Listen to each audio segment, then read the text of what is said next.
Recording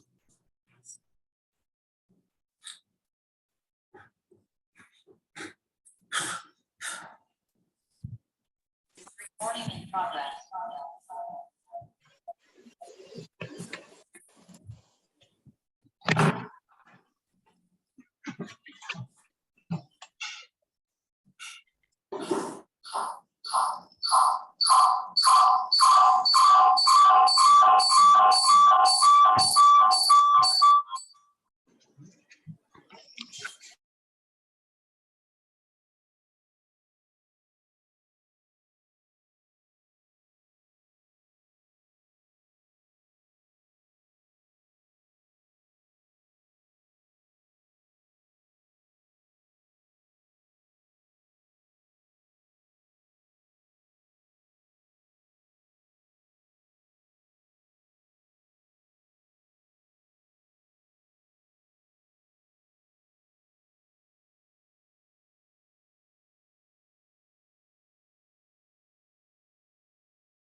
அனைவருக்கும் காலை வணக்கம்.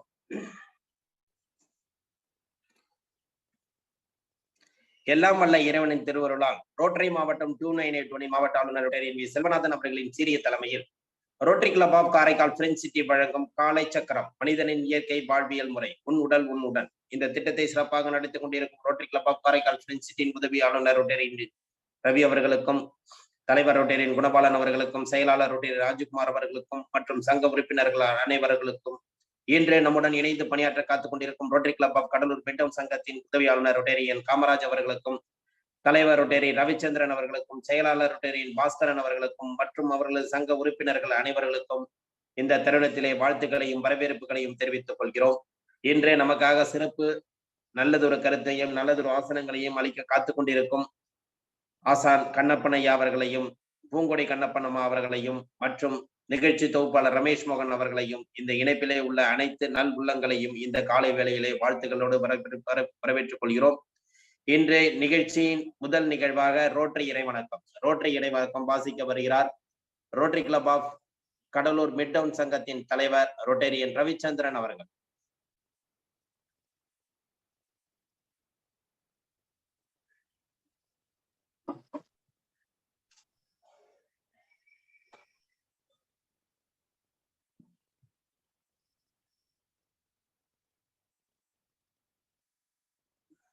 சார் வீடியோ ஆன் பண்ணீங்க sir. Ravichandran sir.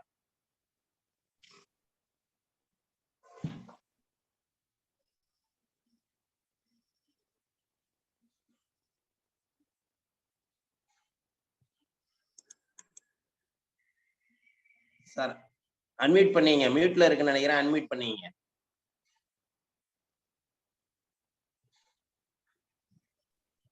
Okay sir. கேக்குதுங்களா சார்?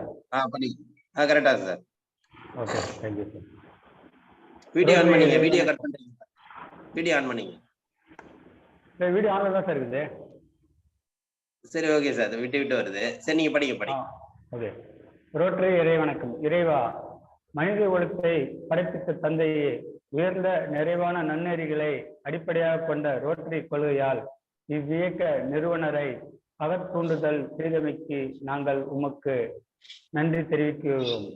உண்மையான ரோட்டரி மெய்பொருளை ஆழமாக ஈர்த்து கொள்ளவும், அனைத்து மக்களிடையே தன்னம்பிக்கையும் அமைதியையும் நிலைநாட்டி ஓய்வின்றி உழைக்கவும், நிறம், சமயம், தேசம் என்ற தடைகளையும் பாகுபாடுகளையும் நீக்கவும், பொருளாதார சமய தடைகளை களையவும், மேலும் மானிடத்தின் புனிதத்தையும் தொழிலின் மேன்மையும் முறையாக புரிந்து கொள்வதன் மூலம் எல்லா மனிதர்களும், எல்லா குடும்பங்களும், எல்லா நாடுகளும் நட்புறவுடனும் தோழமையுடனும் வாழ்ந்திட உன் புனிதமான திருவடிகளை சுற்றி ஒன்று கூடி மெய்யான படைப்பாளி நீயே என்று புகழ்ந்திட எங்கள் ஒரே உண்மையான நிரந்தரமான எல்லோரும் விரும்புகின்ற தந்தையே, இங்கே கூடியுள்ள ரோட்டரியன்களாகிய நாங்கள் எங்களுக்கு உதவி செய்யும்படி உம்மை இறைஞ்சுகின்றோம்.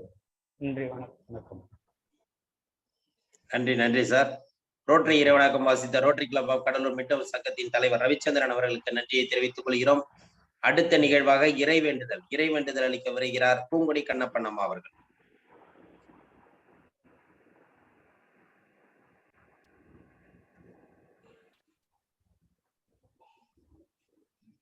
அனைவருக்கும் காலை வணக்கம். இறைவேண்டுதல். எல்லையற்ற பரம்பொருளே, இப்பயிற்சியின் மூலம் உடல் உள்ளம் நலம் பெற அருள் புரிவாயாக. ஒட்டிய வயிறும் உயர்ந்த நெஞ்சமும் திறந்த தோள்களும் திண்ணிய நெஞ்சமும் துள்ளும் கால்களும் துவளா இதயமும் மலர்ந்த முகமும் கனிந்த பார்வையும் இவையாவும் பெற்று இறையுணர்வோடும் இயற்கையோடும் இணைந்து வாழ்வோம். நம் மனம் சாந்தமானது, இரக்க குணமுடையது, நல்வினையாற்றக்கூடியது. இந்நல்வழியில் தொடர்ந்து இறையுணர்வோடும் இயற்கையோடும் தொடர்ந்து பயணிப்போம் நாம் அனைவரும். நன்றி. வாழ்க வளமுடன். நன்றி அம்மா. அடுத்த நிகழ்வாக பிரணவ மந்திரம். அடுத்ததாக பிரணவ மந்திரம். தின்முத்திர வச்சுக்கோங்க. நகத்துல படாம இருகால் முட்டியில இருக்கட்டும். நீண்ட மூச்சு காற்று உள்ள இருக்கிறோம். ஓ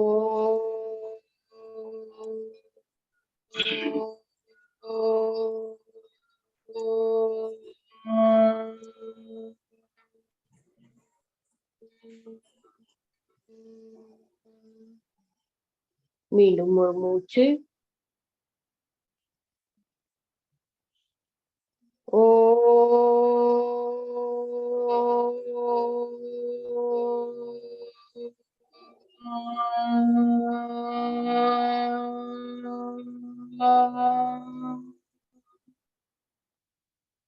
மீண்டும் ஒரு மூச்சு.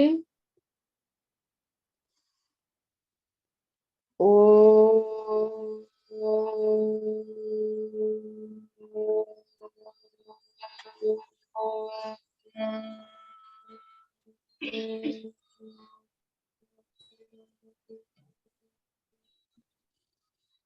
மீண்டும் ஒரு மூச்சு.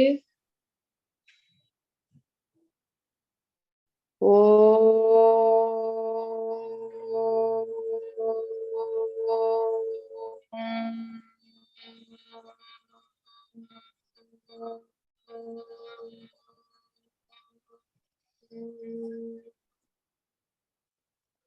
மீண்டும் ஒரு மூச்சு.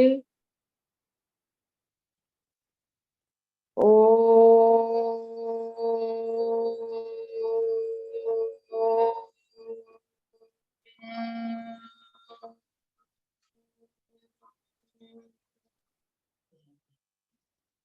ஒரு ஆழமான மூச்சு. மெதுவாக உள்ளிழுத்து மெதுவாக வெளியேற்றம் பண்ணுங்க. கைகளை உரசி கண்கள் மேல் வைத்து நல்லா திறந்துக்கலாம்.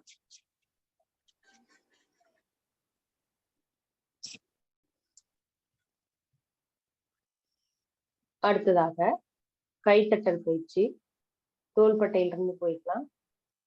வலது தோள்பட்டை 1 2 3 4 5 6 7 8 9 10. அடுத்ததாக 1 2 3 4 6 7 8 9 10. அடுத்ததாக 1 2 3 5 6 7 8 10. அடுத்ததாக 1 2 4 5 6 7 8 9 10. அடுத்ததாக 1 2 3 5 6 7 8 9 10. அடுத்ததாக 1 2 3 4 5 6 7 8 9 10.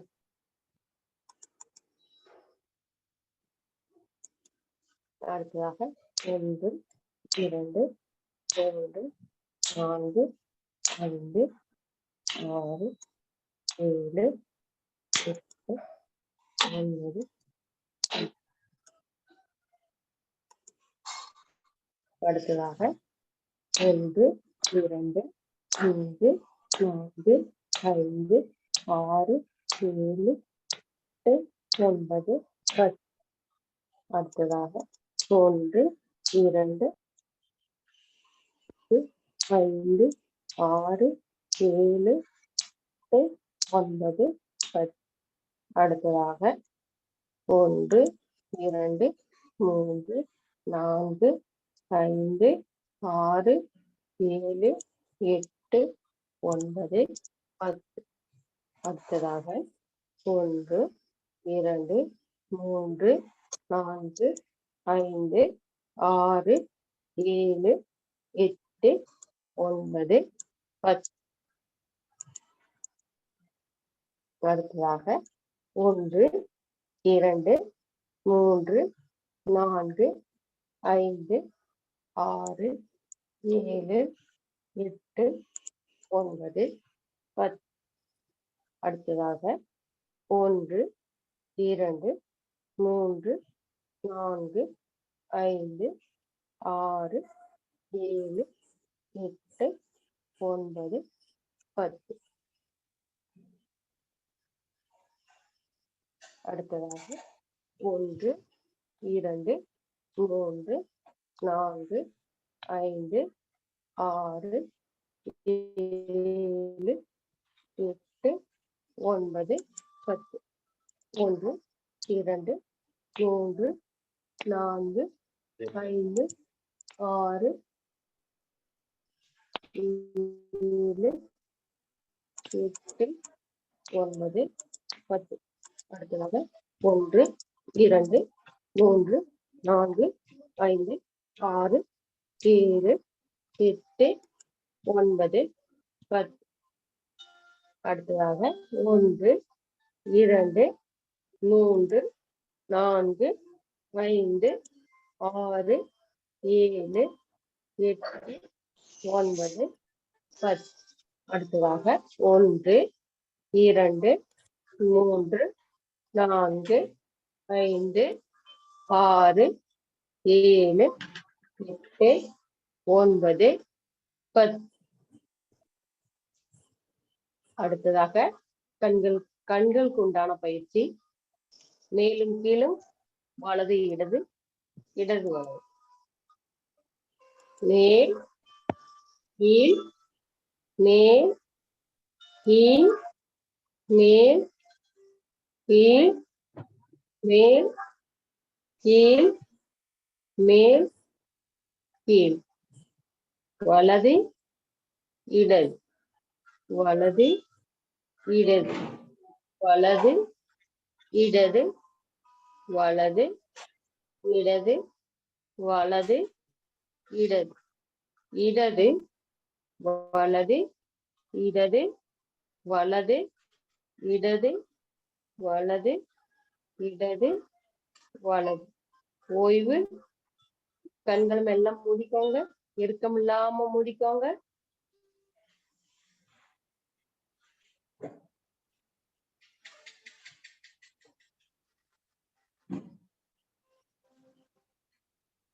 கண்களை மெல்ல திறந்து சுழற்சி முறை.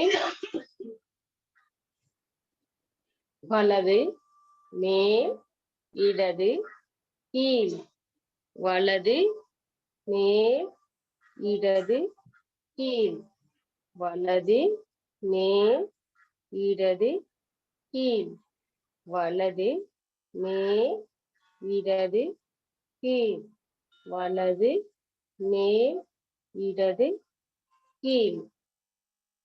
இப்ப இடது கீழ் வலது மேல், இடது கீழ் வலது மேல், இடது கீழ் வலது மேல், இடது கீழ் வலது மேல்.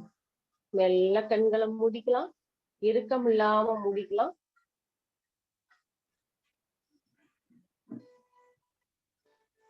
ஒரு ஆழமான மூச்சு காற்று. மெதுவாக உள்ளிழுத்து மெதுவாக வெளியேற்றம் பண்ணுங்க.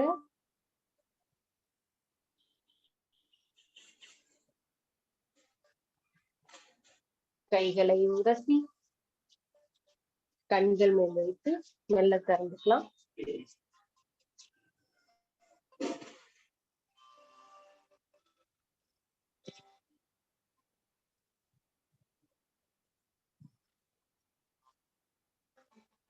நன்றி. வாழ்க வளமுடன். நன்றி நன்றி அம்மா. அடுத்த நிகழ்வாக நின்ற நிலை பயிற்சிகள்.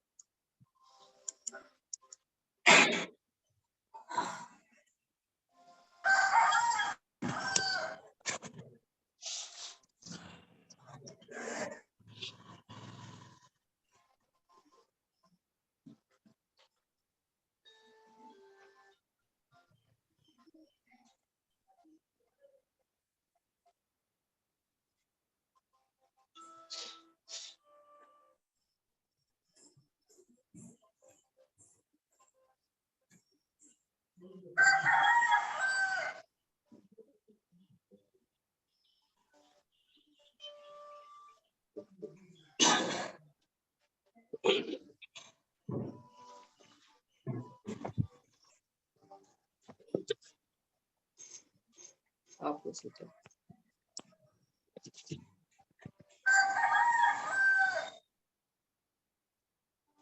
அனைவருக்கும் காலை வணக்கம்.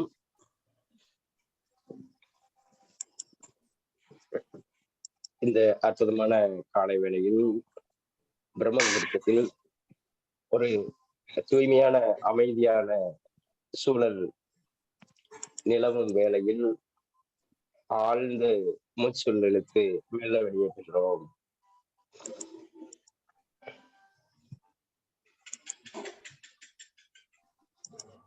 திருமூலர் வலியுறுத்திய முதல் ஆசனமான வீரபத்ர ஆசனத்திற்கு செல்கிறோம். அதற்கு முதன்மையான நிலையாகிய 10 திறன்களையும் செய்து கொள்கிறோம். முதல் நிலை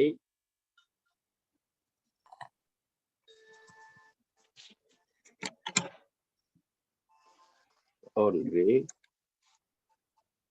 2, 3, 4, 5 தலை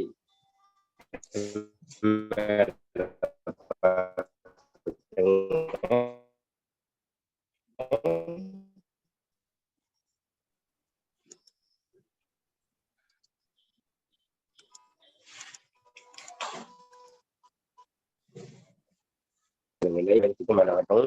நல்லா மேல கொண்டு வந்துடலாங்க. கழுத்து நல்லா மேல பார்க்கலாங்க. இடுப்பு கொண்டு வந்துடுறோம். நல்ல நுரையீரல் விரிக்கப்படும். 10வது நிலை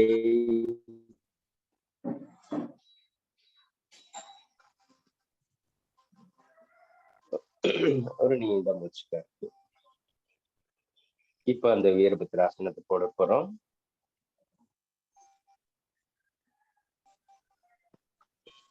நல்ல மூச்சு இழுத்துக்கிட்டு ஆழ்ந்த மூச்சு, நிதானமான நீண்ட மூச்சு. வீரபத்ர ஆசனம். இடுப்புல கைகளை வைத்து நன்றாக தலை பின்னோக்கியும் முன்னோக்கியும் சென்று அப்படியே ஒரு கால் மட்டும் உயர்த்துறோம். தைராய்டு சீரடையும், சிறுநீரக சக்தி சீர்படும், உடல் படுத்த நிலைக்கு போகிறது. ஓய்வு. உங்களால் எந்த அளவு முடியுமோ காலை உயர்த்தி செய்ய முடியுமோ அந்த அளவுக்கு உயர்த்தி கொள்ளலாம். அடுத்த கால். நமக்கு 2 சிறுநீரகம் உள்ளது, 2 கால்கள் உள்ளது. சிறுநீரகம் சரியா இருந்தால் மட்டுமே நம்முடைய கால்கள் நீண்ட நேரம் பயணிக்க முடியும், நிற்க முடியும். பய உணர்வு போகும். பய உணர்வு இல்லாமல் இருந்தாலே, அது சீர் செய்தாலே தைராய்டு சுரப்பி சீராக இருக்கும். ஓய்வு.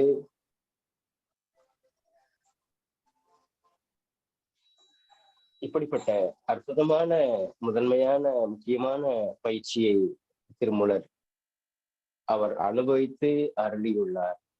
அந்த பயிற்சியை தினந்தோறும் செய்து நமக்கும் பிறருக்கும் பயனுடைய வகையில் நம்முடைய உடலையும் உள்ளத்தையும் அமைத்துக் கொள்வோம். அடுத்ததாக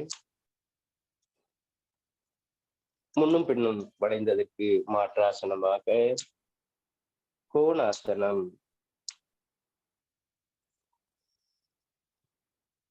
வலதுபுறமாக நல்ல இடுப்பு சதைகள் கரைக்கப்படும்.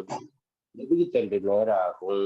முதுகுத்தண்டு நேராவதால் நம்முடைய மூளை சுறுசுறுப்பாக இருக்கும், சுரப்பி மண்டலம் சீராக இருக்கும். அப்படிப்பட்ட ஆசனமான கோணாசனம். மெல்ல மூச்சுக்காற்றை இழுத்தவாறு அப்படியே கைகள் தலைக்கு வந்து விடுகிறது. மீண்டும் மூச்சுக்காற்றை உள்ளிழுத்து எதிர் திசையில் 1, 2, 3, 4, 5, 6, 7, 8, 9 ஓய்வு. மூச்சுக்காற்றை வெளிவிட்டவாறு கைகள் இயல்பு நிலைக்கு வந்து மீண்டும் ஒரு ஆழ்ந்து நிதானமான நீண்ட மூச்சு.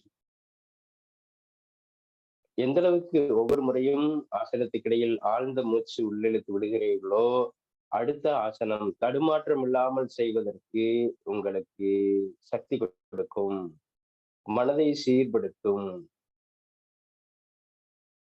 அடுத்த நிலையாகிய திரிகோணாசனா.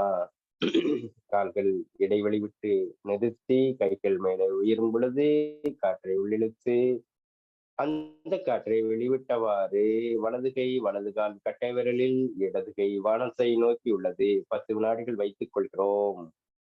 1 2 3 4 5 6 7 8 9 மெல்ல மேல வாங்க. அந்த மூச்சு காற்றை விட்டவாறு கைகள் இடுப்புக்கு போகட்டும். மீண்டும் மூச்சு உள்ளிழுக்கிறோம் எதிர் திசையில். அப்படியே 10 வினாடிகள் உள்ளோம். மெல்ல காற்றை உள்ளிழுத்தவாறு கைகள் மேலே உயர்கிறது. அக்காற்றை வெளிவிட்டவாறு கைகள் இடுப்புக்கு போகிறது. மீண்டும் மூச்சு காற்றை உள்ளிழுத்து இப்பொழுது வலது கை இடது கால் கட்டை விரலில் பூரண திரிகோணாசனா. அப்படியே 10 வினாடிகள் உள்ளோம். மெல்ல காற்றை உள்ளிழுத்தவாறு மேல வருது. அக்கைகள் இடுப்புக்கு போகட்டும். மூச்சு காற்றை விட்டவாறு மீண்டும் மூச்சு காற்றை உள்ளிழுத்து எதிர் திசையில்.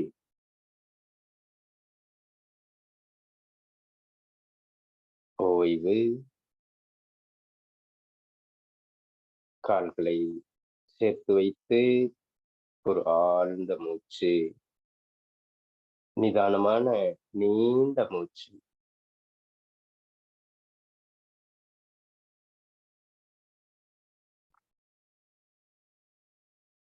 அடுத்த நிலையாகிய படுத்த நிலை.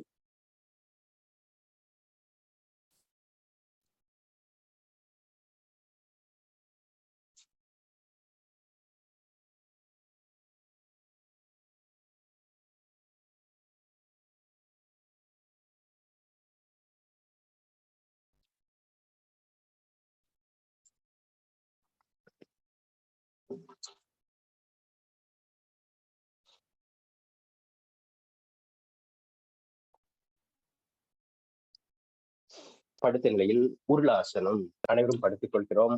எந்த வயதுடையவர்களும் எளிமையாக செய்யக்கூடிய ஆசனங்களில் முக்கியமான ஆசனா, முதன்மையான ஆசனா, சுரப்பி மண்டலங்களை சீர்படுத்தக்கூடிய ஆசனா, மூச்சோட்டத்தை ஒழுங்குபடுத்தக்கூடிய ஆசனா.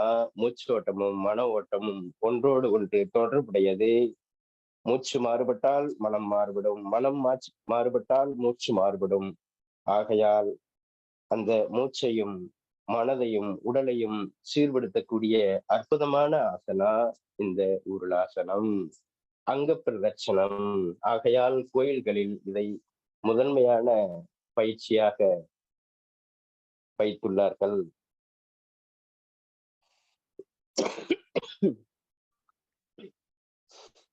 ஒரு ஆழ்ந்த மூச்சு.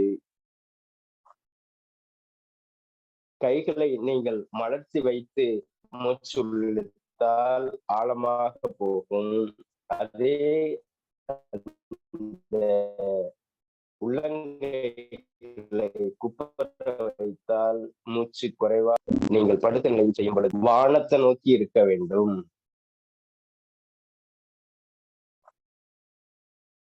அதற்கடுத்ததாக பவன முத்தாசனம் என்று சொல்லக்கூடிய ஊஞ்சலாசனம். ஒவ்வொரு கால்களாக மடித்து செய்கிறோம்.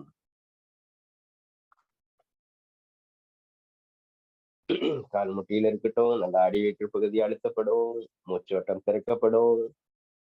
ஓய்வு. ஒரு ஆழ்ந்த மூச்சு. நிதானமாக காற்று ஆழ்ந்து உள்ளிழுத்து விட்ட பிறகு அடுத்த கால் 10 வினாடிகள் இருக்கட்டும். ஓய்வு. படுத்த நிலையில் உள்ளங்கைகளை மலர்த்தி வைத்து வயிற்று பகுதி மேலே உயரும் அளவுக்கு ஆழ்ந்து மூச்சு இழுத்து விட்ட பிறகு இரு கால்களையும் மடித்து நம்முடைய மூக்கு நுனி கால் முட்டி நடுவில் உள்ளது. அப்படியே 10 வினாடிகள் உள்ளோம். 10 வினாடிகள் இருந்த பிறகு அதே நிலையில் வலப்பக்கம் இடப்பக்கமாக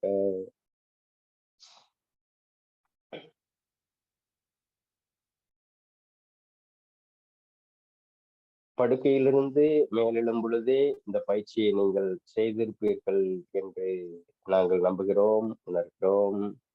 நீங்களும் மறக்காமல் அதை செய்து கொள்ளுங்கள். இப்பொழுது செய்வதை விட படுக்கையிலிருந்து மேலெழும் பொழுது செய்யும் பொழுது உங்களுக்கு கூடுதல் பலன் கொடுக்கும்.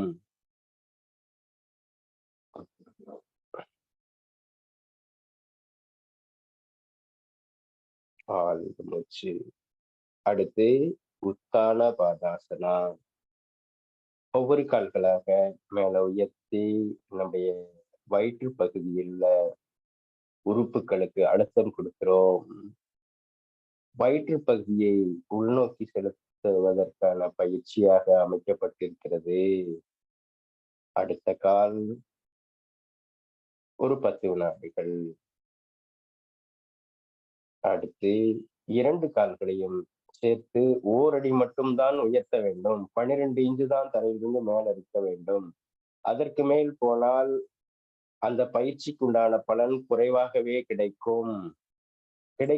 ஆனால் குறைவாக கிடைக்கும். ஓய்வு. ஒரு ஆழ்ந்த மூச்சு.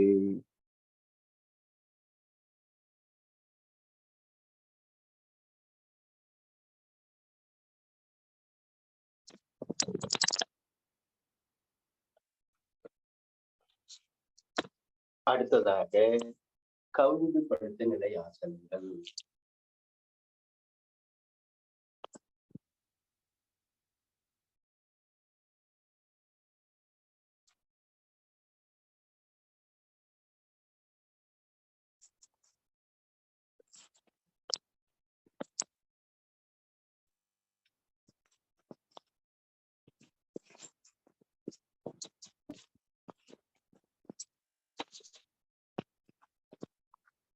புஜங்காசனம், நுரையீரலை விரிக்கக்கூடிய ஆசனம்.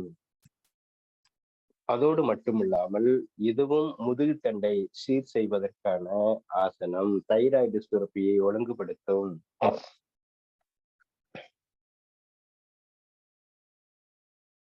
பத்து வினாடிகள் இருந்த பிறகு ஓய்வு.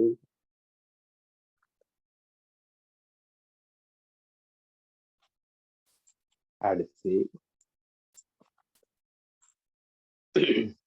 இந்த நிலையில் உங்களுக்கான ஓய்வு பயிற்சி முதலையாசனம். நல்லா மூச்சு இழுத்தீங்கன்னா இடுப்பு மேல வரணும். மூச்சு விட்டீங்கன்னா மூச்சு வெளியேறும் பொழுது இடுப்பு கீழே போகும். குப்புறப்படுத்த நிலையில் செய்யும் பொழுது நம்முடைய ஜீரண உறுப்புகள் உள்ள இருக்கக்கூடிய கல்லீரல் மண்ணீரல் தூண்டப்படும். ஒரு 10 நிமிடமாவது நாம் குப்புறப்படுத்தி செய்யக்கூடிய பயிற்சிகளில் செய்யலாம். விடிய காலையில் கூட நீங்க இந்த பயிற்சியை மேற்கொள்ளலாம். அதிகாலை எழும் பொழுது கூட நீங்கள் தாராளமாக ஒரு 10 மூச்சு ஆழ்ந்து உள்ளிழுக்கலாம். இரத்த அழுத்தம் உள்ளவர்கள், பிரஷர் உள்ளவர்கள் இந்த பயிற்சியை மேற்கொண்டால் நிச்சயமாக அந்த தொந்தரவிலிருந்து விடுபடலாம். கொஞ்சம் கொஞ்சமாக இந்த மருந்து மாத்திரையிலிருந்து விடுபட்டு இந்த முறைக்குள் முழுமையாக தன்னை ஈடுபடுத்தி கொண்டால் வாழ்நாள் முழுவதும் அந்த பிரஷருக்கான மாத்திரைகள் இல்லாமல் வாழ முடியும், வாழ்ந்து கொண்டிருக்கிறார்கள். அப்படிப்பட்ட ஒரு உன்னதமான உயர்வான நிலை இந்த முதலையாசனா. மூச்சு தடைபடாது. மூச்சு தடைபடுவதே இரத்த அழுத்தத்திற்கான காரணமாக அமைகிறது. மனம் மாறுபடும் பொழுது மூச்சு மாறுபடுகிறது. மூச்சு மாறுபட்ட நிலையில் இரத்த கொதிப்பை ஏற்படுத்துகிறது. ஆகையால் இப்பயிற்சி முக்கியமான பயிற்சி, எளிமையான பயிற்சி, முதலையை ஒத்த நிலை. அடுத்ததாக சலபாசனம், வெட்டுக்கிளி ஆசனம். 2 கால்களையும் சேர்த்து வைத்து இரு கைகளையும் தொடை பகுதியினுடைய கீழ்ப்பகுதியில் வைத்து இரு கால்களையும் மேலே உயர்த்துகிறோம். ஒவ்வொரு கால்களாக செய்து கொண்டிருக்கிறோம். ஓரளவுக்கு பயிற்சி ஏற்பட்டிருக்கும். ஆகையால் 2 கால்களையும் சேர்த்து வைத்து செய்து கொள்கிறோம். 1 2 3 4 5 6 7 8 9. ஓய்வு. ஒரு ஆழ்ந்த மூச்சு.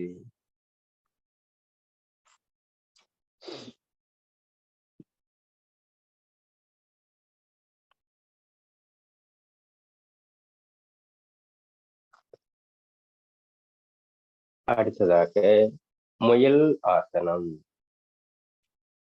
இரு கால்களையும் சேர்த்து வைத்து அப்படியே மெல்ல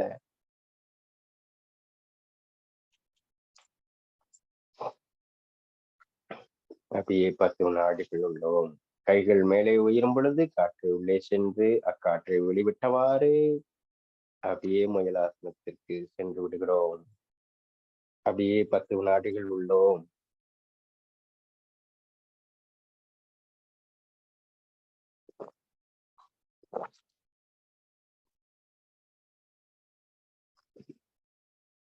ஓய்வு.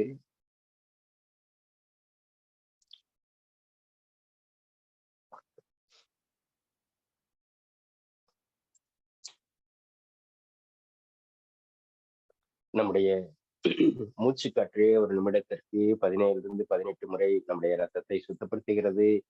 ரத்தம் சுத்தமாவது ஒருவத்திற்கான முதன்மையான முக்கியமான சிகிச்சை முறை. ஆகையால் அந்த நுரையீரல் பகுதிக்கான இயக்கமான அந்த தோள்பட்டையை சுழற்சி செய்வது,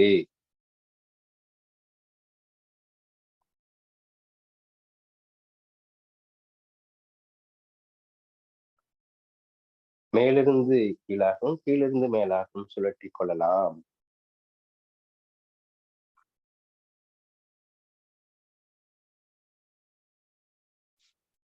ஓய்வு. கண்களை மூடி ஆழ்ந்த மூச்சு.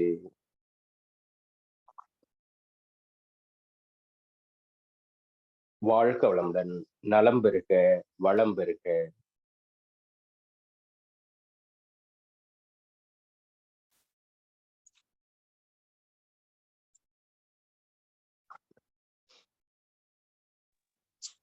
நன்றி நன்றி ஐயா. அடுத்த நிகழ்வாக கிரியா பயிற்சி மற்றும் சுவாசத்தை கவனித்தல். கிரியை என்பது சுத்தப்படுத்துதல், காற்றை சுத்தப்படுத்துதல்.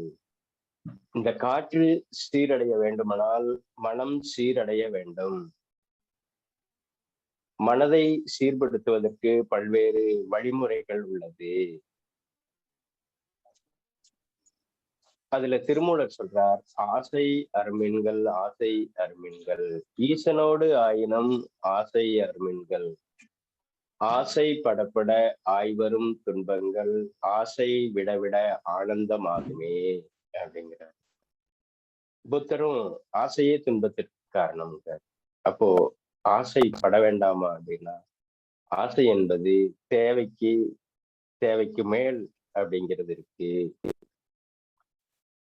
அதனால எது தேவை எது தேவையில்லை என்பது அவரவர் முடிவு செய்து கொள்ள வேண்டும்.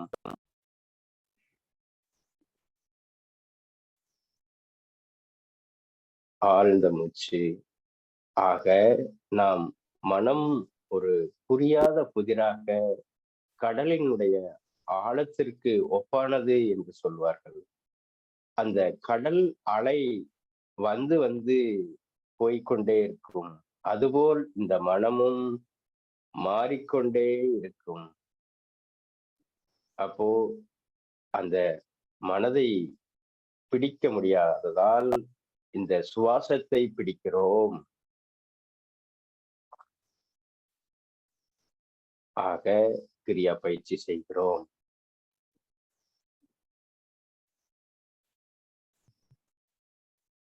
இடது கை சிம்முத்திரை, வலது கை பிரணவ முத்திரை, வலது நாசியை அடைத்து இடதில் இருக்கக்கூடிய காற்றை வெளியேற்றி 1 2 3 4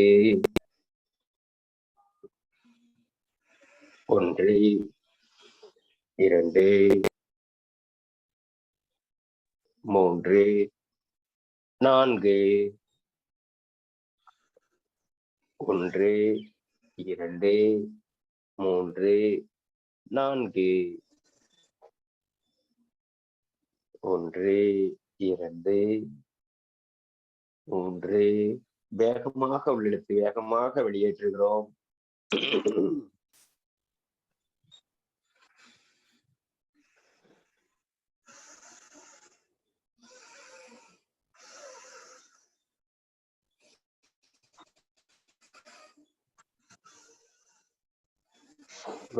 மூச்சு நன்றாக அந்த அதிகாலையில மிளகு அல்லது சூப் வகைகள் குடித்தவர்களுக்கு இந்த கிரிய பயிற்சி செய்யும் பொழுது தடை இல்லாமல் இருக்கும். இல்லைன்னா காது அடைக்கும். பெருங்குடல் சுத்தம் இல்லைனாலும் காது அடைக்கும். அப்போ பெருங்குடலை தூய்மைப்படுத்திய பிறகு ஆசன பயிற்சியில் அமர்ந்து ஆசன பயிற்சிக்கு பிறகு கிரியா பயிற்சி செய்யும் பொழுது அது முழுமையாக பயனளிக்கும்.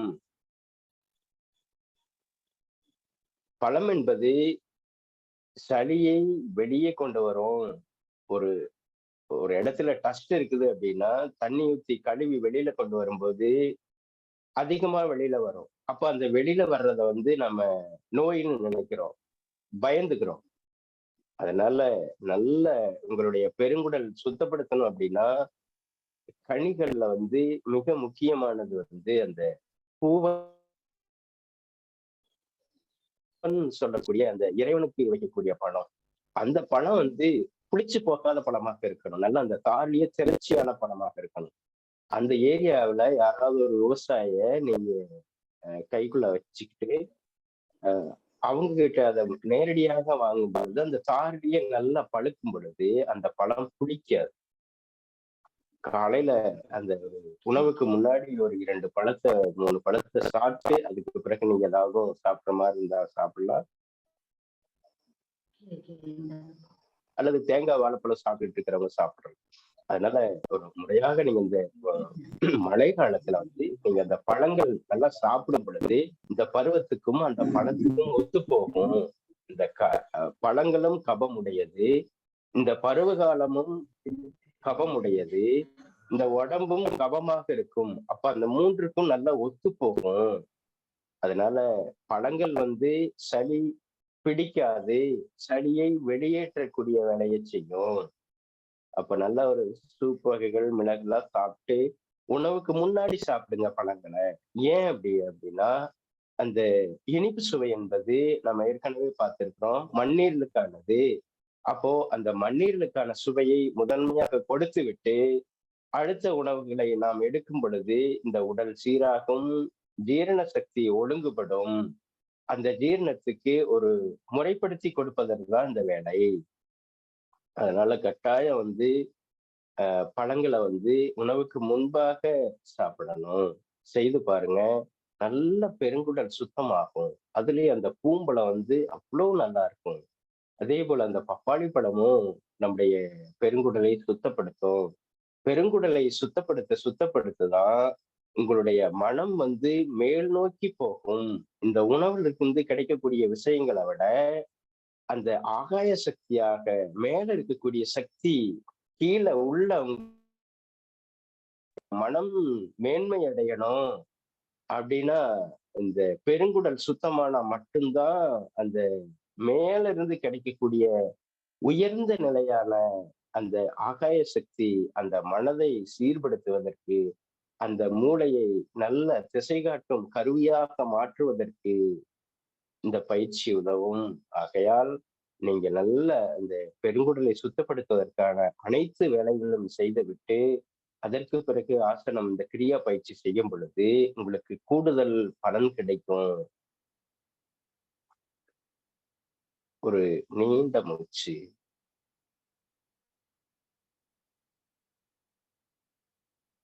அடுத்ததாக கைகளை வைத்து நன்றாக மேல உயர்த்துறோம். 1 2 1 2 1 2 1 2 1 2 ஓய்வு. ஒரு ஆழ்ந்த மூச்சு. நல்லா உள்ளிழுத்தீங்கன்னா வேகமாக ஆழமாக உள்ளிழுக்க வேண்டும். வெளிவிடும் பொழுதே தானாக மெதுவாக வெளியேற வேண்டும். நீங்கள் ஒரு 6 வினாடிகள் மூச்சு உள்ளிட்டீங்கன்னா அந்த மூச்சு காற்று வெளியேறுவதற்கு 12 வினாடிகள் ஆக வேண்டும்.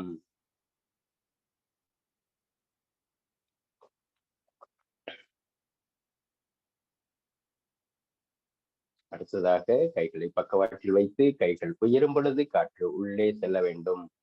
1 2 1 2 1 2 1 2 1 2 ஓய்வு. ஆழ்ந்த மூச்சு. சீராக ஆழமாக மூலாதாரம் வரைக்கும் காற்று உள்ளே செல்ல வேண்டும். அந்த கருவாய் எருவாய் என்று சொல்லுவார்கள். அந்த நிலைக்கு காற்று உள்ளே சென்று மெல்ல மெதுவாக வெளியேற வேண்டும். நீண்ட மூச்சு. நன்றாக காற்றை உள்ளிழுத்து இரு காதுகளையும் அடைத்து மகர ஓசை.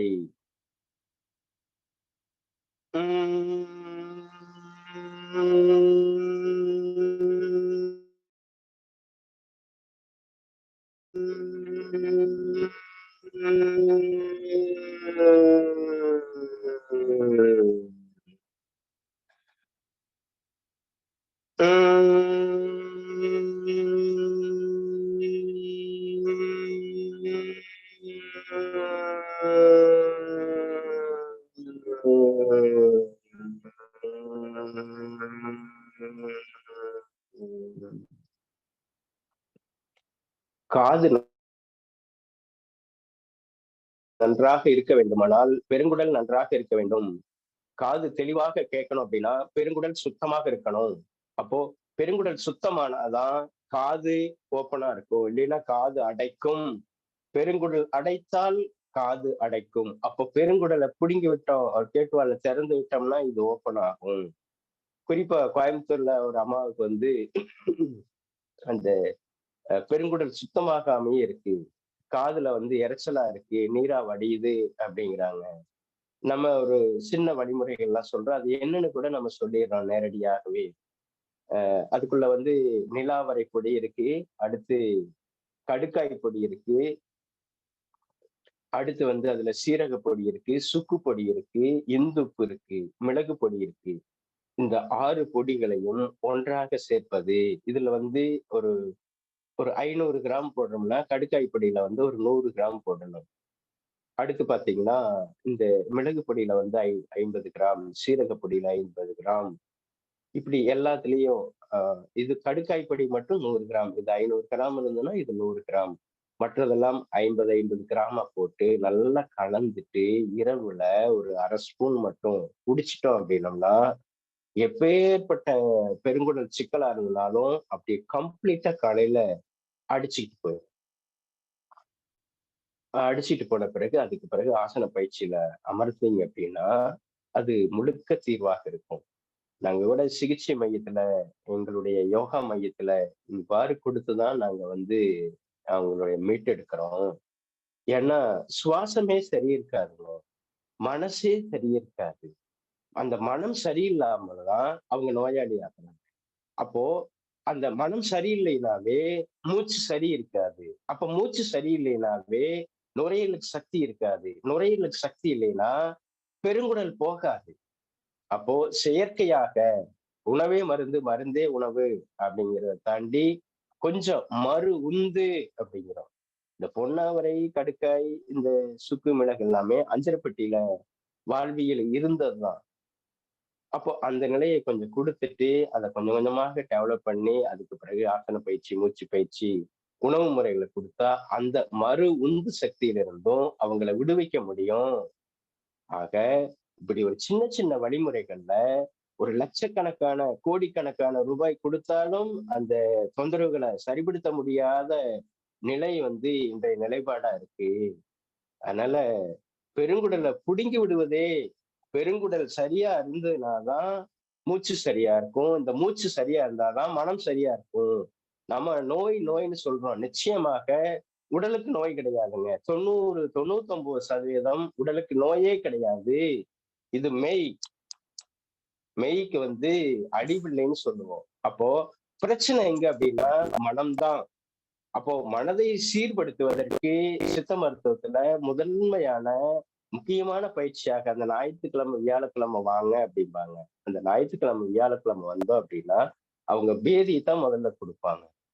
ஆனா இன்னைக்கு அந்த சித்த மருத்துவத்தை புறந்தள்ளி விட்டு இன்னொன்று உயர்ந்தது, வெளியிலிருந்து வந்ததெல்லாம் உயர்வானது அப்படின்னு நம்ம சொல்லி அதை பின்பற்றி கொண்டிருக்கிறோம். அதை பின்னோக்கி இழுப்பதற்கான முயற்சி தான் இப்படி அந்த சின்ன சின்ன முயற்சிகள். அதனால சாதாரணமா நம்ம எடை போடுறதுக்கு இல்லைங்க. அப்படிப்பட்ட சித்தர்கள் வாழ்ந்த அனுபவித்த கல்வியாக உள்ளது. அதனால மனம் மாறுபடும் பொழுது மூச்சு மாறுபடும் பொழுது அவருக்கான சக்தி கிடைக்காம போகுது. அதனால இந்த பயிற்சிகளை முறையாக பண்ணுங்க. அதனால கிரிய பயிற்சி பண்ணும் பொழுது இந்த முறைகள் எல்லாம் அவசியமானதுங்கிறத நம்ம தெரியப்படுத்திக்கிறோம். ஒரு ஆழ்ந்த மூச்சு, நன்றாக கைகளை உயர்த்தி அப்படியே மூச்சு காற்றை வெளிவிட்டவாறு கைகள் கீழே வரட்டும். இதை நீங்கள் மாலை நேரத்துல கூட நீங்க தாராளமாக ஒரு ஜன்னல் வெளிக்காற்று வரும் இடத்தில் கொண்டு நீங்க கிரியா பயிற்சி கூட செய்ய தேவை இருக்காது.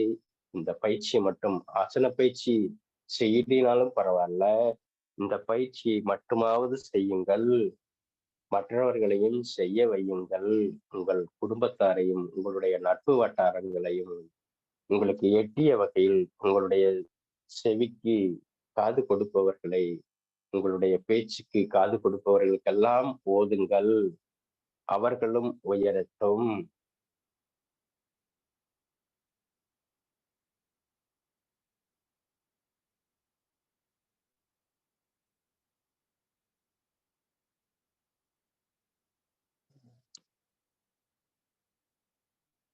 நன்றாக நுரையீரல் விரிகிறது. உயிர்காற்று உள்ளே செல்கிறது. அக்காற்று வெளிவிட்டவாறு கைகள் இணையட்டும். சுருங்கும் பொழுது மூச்சு காற்று வெளியேறுகிறது. விரியும் பொழுது காற்று உள்ளே செல்கிறது.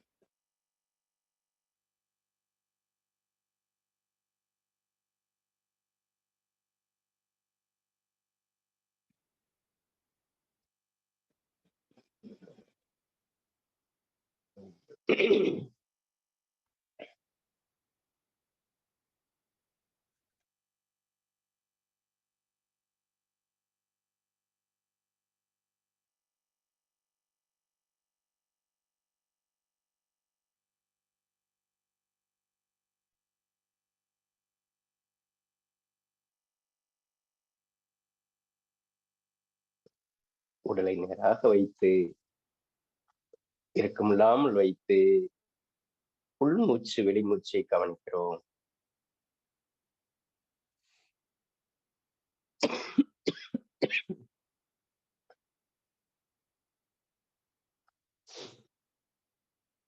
மூச்சோடு சேர்த்து மனமும் பயணிக்கிறது.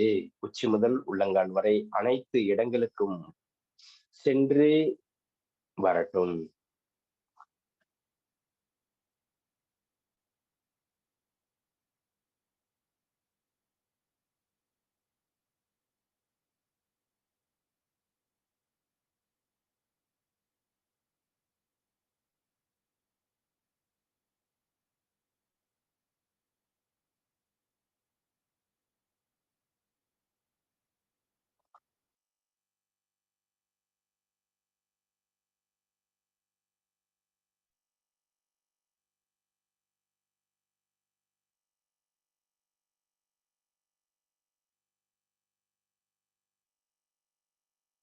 முதுத்தண்டு, மூளைப்பகுதி, இடுப்பு பகுதி, பகுதி, கெண்டைக்கால் அனைத்து பகுதிகளுக்கும் சென்று வரட்டும்.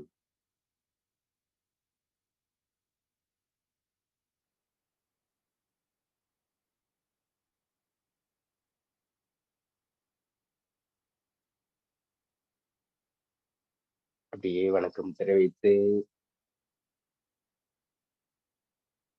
அப்படியே உடலும் உள்ளமும் சுகமடையணும் அப்படின்னு வேண்டிக்கிறோம். வாழ்க வளமுடன், வாழ்க வையகம்.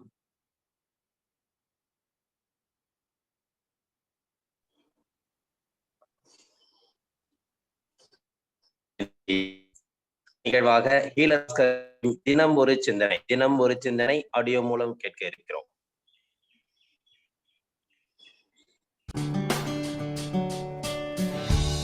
செழிக்கட்டும் விவசாயம், சீர்படட்டும் நிர்வாகம். வேந்தர் டிவி நேயர்களே, காலை வணக்கம். நம்ம உடம்பு தன்னைத்தானே குணப்படுத்தும் சக்தி உடையதுன்னு நான் சொல்கிறேன். எல்லாரும் சொல்கிறாங்க அது எப்படி முடியும் அப்படிங்கிறாங்க, நாட் பாசிபிள் அப்படிங்கிறாங்க. இது சம்மந்தமாக சில விஷயங்கள் நான் சொல்கிறேன். நம்ம உடம்புல எந்த வியாதி வந்தாலும் ஒரு மருந்து மாத்திரை இல்லாமல் குணப்படுத்த முடியும்னு சொன்னால் இம்பாசிபிள் அப்படின்னு யாரெல்லாம் சொல்கிறீங்களோ கொஞ்சம் கவனிங்க, இன்றைக்கி உங்களுக்கு புரிஞ்சிடும். நான் ஒரு அம்மா பெற்றுக்கிட்ட குழந்தை, ஒத்துக்கிறீங்களா?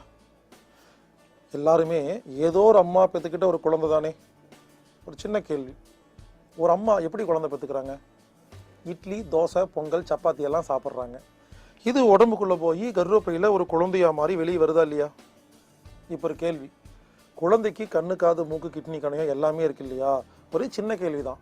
அந்த கண்ணு, காது, மூக்கு, கிட்னி, கணையமெல்லாம் டிசைன் பண்ணி கொடுத்தது படித்த அறிவா, உடம்புல ஏற்கனவே இருக்கிற அறிவா, அதாவது உடல் அறிவா? எல்லாரும் யோசிங்க. இங்கே பாருங்க, நமக்கு 2 அறிவு இருக்குது. ஒன்று படித்தது, ஒன்று இருக்கிறது. Collected, inbuilt. அதாவது என்ன கலெக்டட், என்ன படித்தது அப்படின்னா, காலேஜுக்கு போகிறோமா, ஸ்கூலுக்கு போகிறோமா, புக்கு படிக்கிறோமா, கூகுள், விக்கிபீடியா, மற்றவங்க பேசுகிறாங்களா, கேட்குறீங்களா, இப்படி சில விஷயங்களை புரிஞ்சுக்கிறோமா, இதெல்லாம் கலெக்டட் நாலேஜ், சேகரிக்கப்பட்டது அறிவு. இன்னொன்று உடம்புக்குள்ளே இருக்குது, இன்பில்ட், இறைவன் கொடுத்தது. 2 இருக்குதுங்க. இப்போ ஒரு கேள்வி கேட்குறேன், உங்கள் குழந்தைக்கு, இந்த குழந்தை பெற்றுக்கிட்ட அம்மா எல்லாம் நான் உட்காந்து பேசுறதை கேட்டிருக்கீங்கல்ல, உங்கள் குழந்தைக்கு இந்த கண்ணு, காது, மூக்கு, கிட்னி, கணையமெல்லாம் செஞ்சு கொடுத்தது, டிசைன் பண்ணது படித்த அறிவா, உடம்பில் இருக்கிற அறிவான்னு கேட்டால் உடம்பில் இருக்கிற அறிவு தான், படித்தறிவு கிடையாது. படிச்சறிவு தான் அப்படின்னு யாராவது சொன்னீங்கன்னா, பிஹெச்டி வாங்கின ஒரு அம்மாவுக்கு 4 கண்ணா இருக்கு குழந்தைக்கு, பள்ளிக்கூடத்துக்கு போகாத ஒரு அம்மாவுக்கு என்ன 1 கண்ணா இருக்குது குழந்தைக்கு? யோசிச்சு பாருங்க. நிறைய படித்த அம்மாவுக்கும் ஏபிசிடியே தெரியாத அம்மாவுக்கும் ஒரே மாதிரி தானே குழந்தை பிறக்குது. சரி, படித்த அறிவில் தான் நீங்கள் குழந்தை பெற்றுக்கிட்டீங்கன்னு சொன்னீங்கன்னா, யாரெல்லாம் குழந்தை பெற்றுக்கிட்டீங்களோ நான் எங்கிட்ட வாங்க. என் கண்ணு முன்னால் ஒரு பேப்பரில் கிட்னியோட படம் வரைஞ்சி பாகத்தை குறிக்கணும். தெரியுமா உங்களுக்கு? எல்லாத்துக்கும் தெரியுமா? ஏங்க, எத்தனையோ அம்மாக்கள் குழந்தை பெற்றிருக்கிறீங்க, இருதயத்தின் படம் வரைய தெரியுமா உங்களுக்கு? தெரியாது. கணையம் எங்கே இருக்குன்னு தெரியுமா? தெரியாது. அப்போ உடம்புல இருக்கிற எந்த உறுப்பும் எங்கே இருக்குது, எப்படி இருக்குன்னு வரைய தெரியாத, அதோட நிறம் தெரியாத, ஒன்றுமே தெரியாத உங்களுக்கு எப்படிங்க குழந்தை பிறந்துச்சு? அப்போ அந்த அறிவு எங்கிருந்துங்க வந்துச்சு? இதாங்க கேள்வி. எந்த அம்மாவுக்காவது கிட்னியோட படம் வரைய தெரியுமா? ஆனால் சட்னி வேணா வச்சு கொடுப்பீங்க. ஏங்க யோசிச்சு பாருங்க, இந்த உடம்பு எவ்வளவு பிரமிப்பானது தெரியுமா? இட்லி, தோசை, பொங்கல்லாம் சாப்பிடுவீங்களாமா, அது உள்ளே போகுமாமா, அது ஒரு குழந்தையா மாறுமாமா, அது வெளியே வருமாமா? இங்கே பாருங்க, கர்ப்ப காலத்தில் இருக்க அம்மாவுக்கு உள்ள ஆணா பெண்ணான்னு தெரியுமா? அதுவே தெரியாது. ஸ்கேன் பண்ணால் தானே தெரியுது. குழந்தை வெளியே வந்து விழுந்த உடனே ஓ எனக்கு பிறந்தது ஆனா பெண்ணான்னு தெரியுது. உள்ள இருக்கிற 10 மாச குழந்தை ஆனா பெண்ணானே தெரியாதவங்களுக்கு இந்த அறிவுக்கு யோசிச்சு பாருங்க.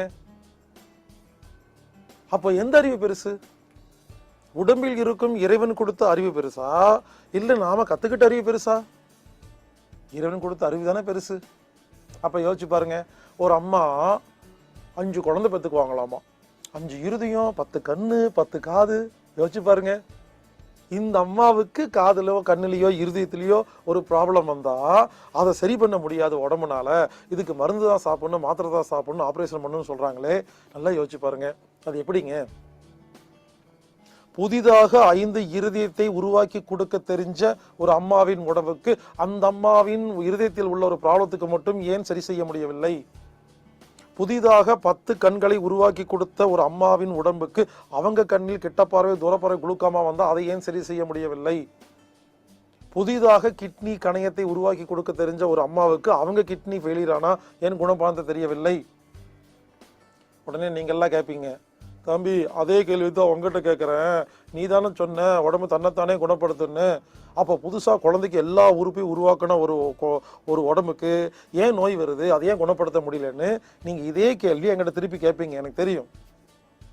அதுக்கு பதில் சொல்லிட்டா, அதாவது நம்ம உடம்புல யாருடைய உடம்பில் 5 விஷயங்கள் ஒழுங்காக இருக்கிறதோ அவர்களுக்கு உடல் தன்னைத்தானே குணப்படுத்தும். யாருடைய உடம்பில் 5 விஷயங்கள் ஒழுங்காக இல்லையோ அவர்களுக்கு உடல் தன்னைத்தானே குணப்படுத்தாது. உடனே எல்லாத்துக்கும் சந்தேகம், அந்த 5 என்ன அப்படின்னு. இங்க பாருங்க, நான் மறுபடியும் சொல்றேன், யாருடைய உடம்பில் 5 விஷயங்கள் ஒழுங்காக இருக்கிறதோ அவர்களுக்கு உடல் தன்னைத்தானே குணப்படுத்தும். யாருடைய உடம்பில் 5 விஷயங்கள் ஒழுங்காக இல்லையோ அவர்களுக்கு உடல் தன்னைத்தானே குணப்படுத்தாது. நோய் வரும், ஆனால் குணப்படுத்த முடியாமல் அவஸ்தைப்படுவீர்கள். அந்த 5 என்ன, அதை எப்படி சரி பண்றது அப்படிங்கிறத நீங்க தொடர்ந்து பார்த்துட்டு வந்தீங்கன்னா, அது ஒரே சீக்கிரமா ஒரு 5 நிமிஷம் சொல்லி தள்ள முடியாது. அது ஒரு பெரிய விஷயம். தொடர்ந்து பார்த்துட்டே வந்தீங்கன்னா அந்த 5 விஷயம்னா என்ன, அதை எப்படி சரி பண்றது அப்படிங்கிறத நான் சொல்லி கொடுப்பேங்க. அதை மட்டும் நீங்க சரி பண்ணி வந்துட்டீங்கன்னா அவ்வளவுதாங்க, உங்க உடம்பு தன்னைத்தானே குணப்படுத்திடுங்க. இன்னொரு விஷயம் சொல்லிட்டா, நம்ம உடம்புல இந்த இரு புருவத்துக்கும் இடைப்பட்ட பகுதியில ஒரு சுரப்பி இருக்கு, அதுக்கு பேரு பிட்யூட்டரின்னு பேரு. இதாங்க மாஸ்டர் கிளாண்டு.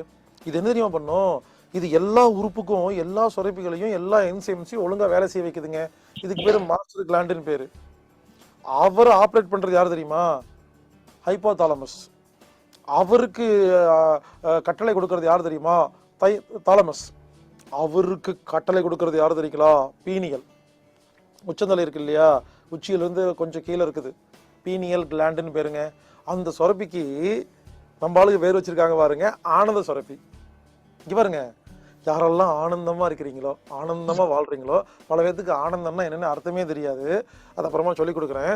ஆனந்தமாக வாழும் பொழுது அந்த சுரப்பி ஒழுங்காக சுரக்கும் பொழுது அது எல்லா உறுப்புகளையும் தன்னைத்தானே புதுப்பிக்கிறது.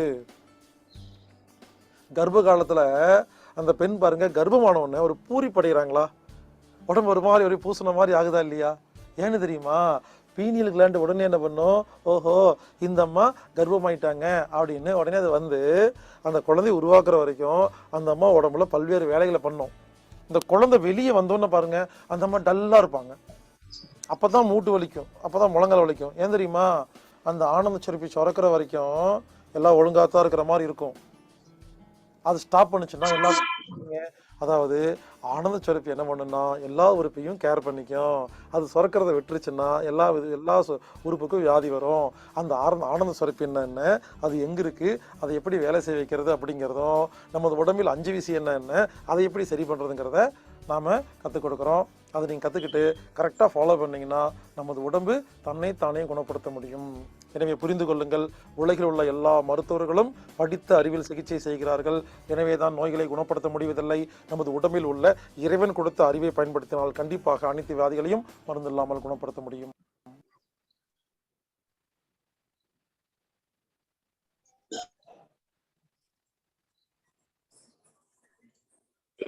நன்றி நன்றி ஐயா. ஈலர் பாஸ்கரின் ஐயாவின் ஒவ்வொரு கருத்துக்களும், அதாவது என்னம்னா உன்னுடல் உன்னுடன் அப்படிங்கிற மாதிரி நம்ம இருந்துட்டு இருக்கோம். இந்த ஐயாவோட ஒவ்வொரு கருத்தும் உன் வாழ்க்கை உன் கையில் அப்படிங்கிறது தான் நம்ம எடுத்துக்கணும். அவரோட கருத்துக்கள் இன்னைக்கு நம்ம எந்த விஷயங்களும் செய்யறதுக்கு நம்ம மனநிலையை தான் மாறுதே ஒழிய, அவருடைய கருத்துக்களை நம்ம உள்ளார்ந்து ஒவ்வொரு நாளும் அவருடைய கருத்துக்களும் சொற்பொழிவுகளும் அவர் சிந்தனைகளும் கேட்டோம்னா நம்மளோட வாழ்க்கை நம் கையில் தான் என்பதை தெளிவுபட வாழ்ந்து கொண்டிருக்கும் அனைத்து நல்லுள்ளங்களுக்கும் தெரியும். அதனால் இன்று இந்த விஷயத்த ஒரு சாதாரண விஷயமா இல்ல, இந்த ஒரு விஷயத்த கற்பிக்கிறது சாதாரண விஷயமும் கிடையாது. அவ்வளவு ஒரு நல்ல கருத்தையும் நல்ல ஒரு சிந்தனைகளையும் தினமும் நமக்கு அளித்துக் கொண்டிருக்கிறார்கள். அவருடைய ஒவ்வொரு கருத்தும் நம் வாழ்க்கையில் நாம் பின்பற்ற வேண்டிய ஒரு பொக்கிஷங்கள். கண்டிப்பாக அவருடைய கருத்துக்களை நாம் ஒவ்வொரு நாளும் வாழ்க்கையில் பின்பற்றினால், அவங்க சொன்ன மாதிரி சட்னி தான் நம்மளால செய்ய முடியுமே ஒழிய உடல் உறுப்புகளை வந்து கிட்னி அளவுக்கு நம்ம உறுப்புகளை வந்து உருவாக்கி கொடுக்குது. சாதாரண விஷயம் கிடையாது. பார்க்கறதுக்கு கேட்கறதுக்கு சின்ன விஷயமா இருக்கலாம். ஆனா இறைவன் படைத்த நம் உடலில் என்ன விஷயங்கள் நடக்கிறது என்பதை உள்ளார்ந்து ஆராய்ந்து நமக்கு அவர்கள் கற்பிக்கிறார்கள். கண்டிப்பாக ஈழர் பாஸ்கர் ஐயாவின் கருத்துக்களின் சிந்தனைகளையும் இந்த தருணத்திலே நாம் ஒளிபரப்பு கொண்டிருக்கும் அனைத்து நண்பு உள்ளங்களுக்கும் பாஸ்கர் ஐயாவிற்கும் நன்றிகளையும் வாழ்த்துக்களையும் தெரிவித்துக் கொள்வோம். அடுத்து தினம் ஒரு வாழ்வியல் விளக்கம். ஐயா வந்து வாழ்வியல் விளக்கத்தை விட மூச்சு பயிற்சியில எல்லா விளக்கத்தையும் கொடுத்துட்டாங்க. ஏன்னா மூச்சு பயிற்சி என்னங்கிறது, மூச்சு பயிற்சியில வந்து ஒரு மனிதன் வந்து எந்த நோயும் இல்லாம வாழ முடியும் அப்படிங்கிறது வந்து முன்னாடியே தெளிவாக நமக்கு சொல்லியிருக்காங்க. கண்டிப்பாக இன்றைய வாழ்வியல் விளக்கத்திலே நல்ல ஒரு கருத்துக்களையும் கூட அன்புடன் அழைக்கின்றோம். ஆசான் கண்ணப்பன் ஐயா அவர்கள். வாழ்வளங்கள். இன்றைய செய்தி நாளைய வரலாறுன்னு சொல்லுவாங்க. அப்படிப்பட்ட நடமாடும் சித்தராக ஓய்வறியா உள்ளம் அப்படின்னு சொல்லக்கூடிய பாஸ்கர் ஐயாவுக்கு நன்றிங்கிறத விட அது அவருடைய கடமை, அவருக்கான ஆத்ம திருப்தி. அப்படிதான் அவரு ஓடிட்டு இருக்கிறாரு. உலக மக்கள் எல்லாம் இன்புற்று வாழணும் அப்படின்னு கொடுத்துட்டு இருக்கிறாரு. இப்படிப்பட்ட ஒரு நல்ல உள்ளமும் நாளைய வரலாறு சொல்லும். இப்படி ஒரு மனிதர், இப்படி ஒரு சித்தர் வாழ்ந்தாரு அப்படின்ட்டு. அப்படிப்பட்ட உள்ளங்களோடு நாம் பயணிக்கிறோம் அப்படிங்கிற சந்தோஷத்தோட தெரிவிச்சுக்கிட்டு, இன்னைக்கு மிக முக்கியமான மொழியை இந்த கல்ல உடைக்கிறதுல, இந்த பூ என்ன சொல்றதுன்னா, இந்த பூப்பதிக்கிற பண்டிகை பொங்கல் திருவிழாவும் போது அந்த காப்பு கட்டுவாங்க. மேல வந்து வேப்பிலை, ஆவாரை, சிறுபிழைன்னு சொல்லிட்டு நம்ம ஏற்கனவே சொல்லியிருக்கிறோம். அந்த சிறுநீர கற்களை உடைக்கிறதுக்கு வந்து அந்த பெருநெருஞ்சி சிறுநெருஞ்சி பயன்படுத்து. அந்த பெருநெருஞ்சி சிறுநெருஞ்சியோட இதையும் சேர்த்து கொதிக்க வைக்கலாம். அல்லது சமூகத்தையும் போட்டு அரிசி கஞ்சி இருக்கு இல்லையா, அரிசியை ஒரு 1/4 டம்ளர் நல்லா அரைச்சு கொதிக்க வச்சு அதை வடிகட்டிடுறது. வடிகட்டி அந்த தண்ணியை மட்டும் குடிச்சிங்கன்னா போதும், சிறுநீர கற்கள் வெளியில வந்துடும். அந்த கல் அடைப்பு, சதை அடைப்பு, 2வது வந்து சிறுநீரக எனர்ஜி கிடைக்கல, பயம் வருது அப்படிங்கிறவங்க வந்து இந்த சிறுபிழையும் அந்த சிறுநெருங்கியும் பயன்படுது. சாதாரணமாகவும் நீங்க மிளகு சீரகம் போட்டு கொதிக்க வச்சும் இதை பயன்படுத்தலாம். எல்லா இடங்கள்லயும் இயற்கையாக கிடைக்குது இந்த சிறுபிழை. வெள்ளப்பூவா போக்கும் அப்படிங்கிறதையும் நம்ம இந்த நேரத்துல தெரிவிச்சுக்கிட்டு, வீட்டுல தேவையானதா இருந்ததுன்னா நீங்க பயிரிடுங்க, கொஞ்சம் வளர்க்குங்க. வளரும் பொழுது நிச்சயமாக அதோடு சேர்த்து இந்த சமூகமும் வளரும் அப்படிங்கிறதையும் நம்ம தெரிவிச்சுக்கிறோம். இப்படிப்பட்ட அரிய மூலிகைகள் வந்து இந்த தமிழ் மண்ணுல, இந்த தென்னாடு மற்ற எல்லா மாநிலங்களுக்கும் ஒரு வழிகாட்டியாக, மூத்த மொழியாக தமிழ் மொழியில் அனைத்து விஷயங்களும் தொல்காப்பிய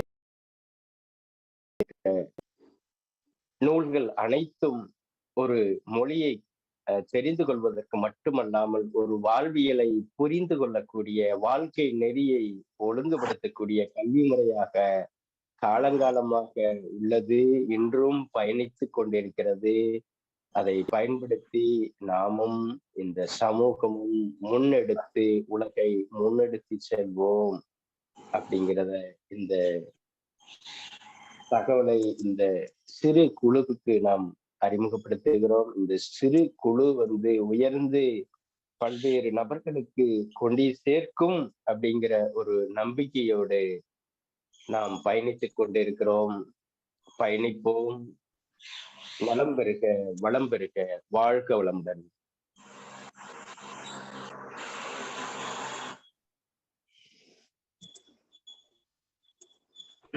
நன்றி நன்றி ஐயா. இன்று நமக்கு நல்ல ஒரு அற்புதமான நல்ல சிந்தனையும் பயிற்சிகளையும் அளித்த ஆசான் கண்ணப்பன் ஐயா அவர்களுக்கு நன்றி. அடுத்து இன்றும் 2 நாட்களில் நமக்கு தீபாவளி வரப்போகிறது. கண்டிப்பாக தீபாவளியில் ஒரு நேர மாற்றம் இருக்கும். ஏன்னா காலை வேலையிலே வந்து தீபாவளிக்கு வந்து காலை வேலை தான் எல்லாமே பயன்படுத்துவோம், குடிக்கிறதுல இருந்து எல்லாமே இது பண்றதுல இருந்து. அதனால வந்து அன்னைய டைம் வந்து மாத்தலாம்னு இருக்கோம். வந்து நாங்க கூடிய விரைவில் தெரிவிக்கிறோம். அது ஒரு மாற்று தகுந்த ஒரு நிகழ்வாக இருக்கும். இது மாதிரி ஏன்னா டைம் வந்து கொஞ்சம் மாறுறதுனால நிகழ்வுகளும் அன்னைக்கு கண்டிப்பாக மாற்றம் இருக்கும்.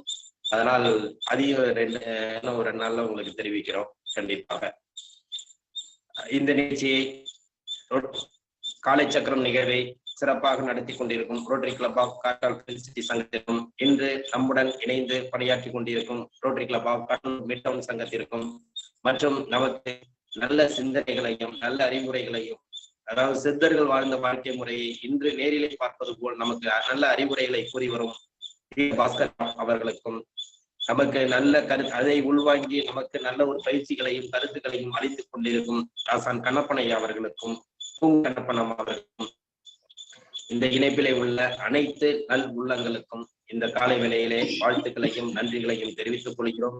தொடர்ந்து பயணிக்க இந்த நிகழ்ச்சியை சிறப்பான ஒரு நிகழ்வாக மாற்றிக் கொடுக்க உங்களை அன்புடன் தொடர்ந்து பயணிக்க அன்புடன் வேண்டி விரும்பி கேட்டுக்கொண்டு இன்றைய நிகழ்ச்சியை இத்துடன் நிறைவு செய்கிறோம். மீண்டும் நாளை காலை சந்திப்போம் என்று கூறி நன்றி கூறி விடைபெறுகிறோம். நன்றி, வணக்கம். வாழ்க வளமுடன், வாழ்க வளமுடன், வாழ்க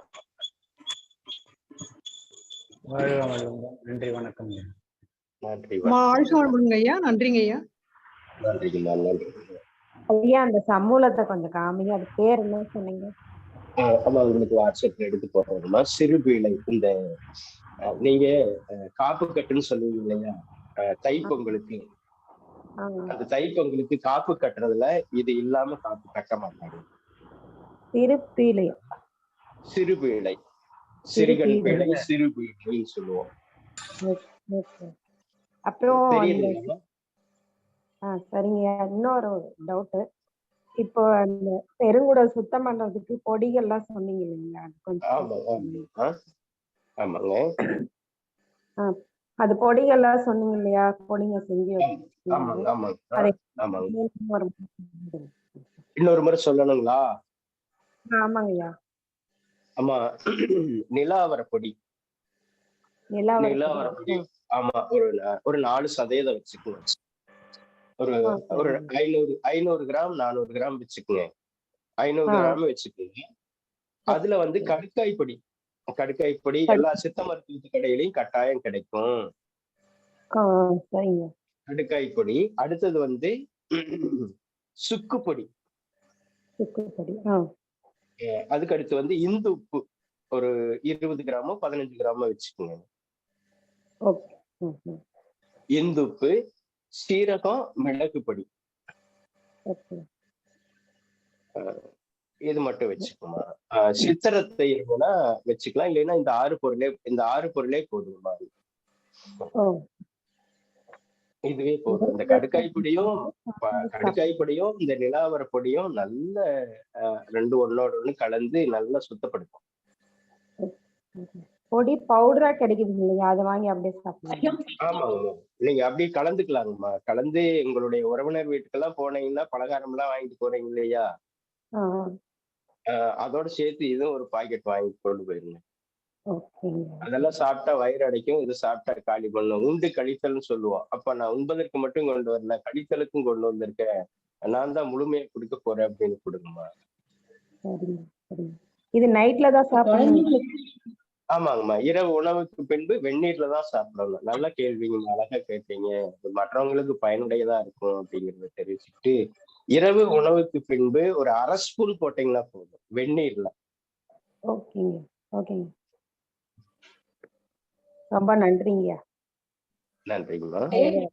இன்னும் எடுத்துக்கலாமா? குழந்தைங்களுக்கு எவ்வளவு அளவு கொடுக்கணும்? ஆமா, தேவைப்பட்டா எடுத்துக்குங்க. மலச்சிக்கல், பெருங்குடல் சுத்தமாகலைன்னா எடுத்துக்குங்க. மறு உந்தாக வச்சுக்குங்க.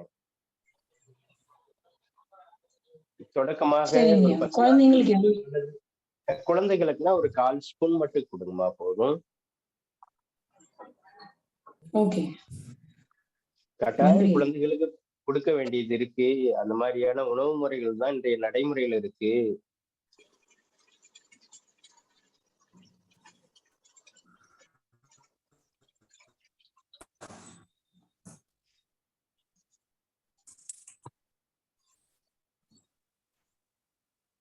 ஐயா சுக்கு எவ்வளவு எடுத்துக்கணுங்க ஐயா? ஆமா, சுக்கும் வந்து ஒரு 50 கிராம் போடுங்கம்மா போதும். கடுக்காய்ப்பொடி மட்டும் 100 கிராம். நிலாவரை 500, கடுக்காய் பொடி 100 கிராம், சுக்கு 50, மிளகு 50, சீரகம் 50. இந்துப்பு மட்டும் அதுல பாதி. அந்த சீரக பொடி, மிளகு பொடி எல்லாம் இருக்கு இல்லைங்களா, அதுல பாதி ஒரு 15 கிராமோ 20 கிராமோ போட்டீங்கன்னா போதுமானது. அது ரசம் குடிக்கிற மாதிரி இருக்குங்கம்மா. நீங்க வந்து அது மருந்தா சாப்பிட வேண்டியது இல்லை, நல்ல சுவையுடையதாகவும் இருக்கும். சரிங்க, நன்றிங்க. வாழ்க வளமுடன். நன்றிங்கம்மா, வாழ்க வளமுடன்.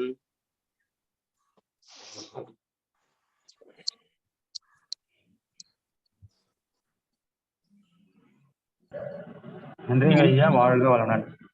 நன்றிங்க ஐயா, வாழ்க வளமுடன். நன்றிங்கம்மா, வாழ்க வளமுடன். நன்றிங்க ஐயா, வாழ்க வளமுடன். நன்றிங்க. நன்றிங்க. நன்றி ஐயா. எல்லாருக்கும் நன்றிங்கம்மா. நன்றி ஐயா, வாழ்க வளமுடன்.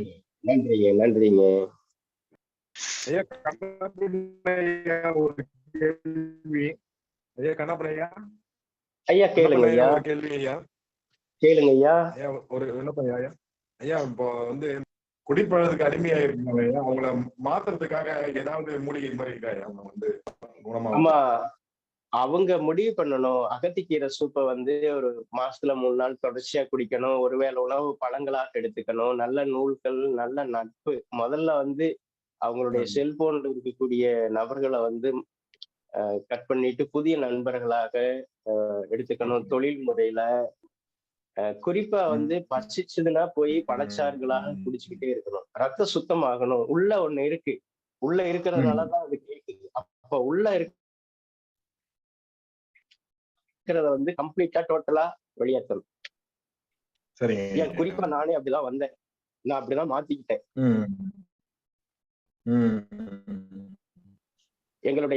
எங்களுடைய குழந்தை பருவமே அப்படி ஒரு அப்படி கொடுத்துதான் நான் எல்லாம் வளர்ந்து, அதுக்கு பிறகு என்னையே நான் மாற்றிக்கொண்டதற்கு இதுவெல்லாம் பயன்பட்டது.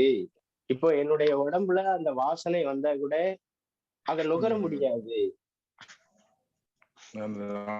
அப்போ உடம்புல இருக்கிறது முதல்ல வெளியேற்றணும். அந்த ஆல்கஹாலை வெளியேற்றுறதுக்கு வந்து அகத்திக்கீரை சூப்பு, அடுத்து பழங்கள், நல்ல உணவுகள், நல்ல சிந்தனைகள் வளர்க்கறதுக்கான நூல்களும், அது சம்பந்தமான நபர்களோட உரையாடணும்.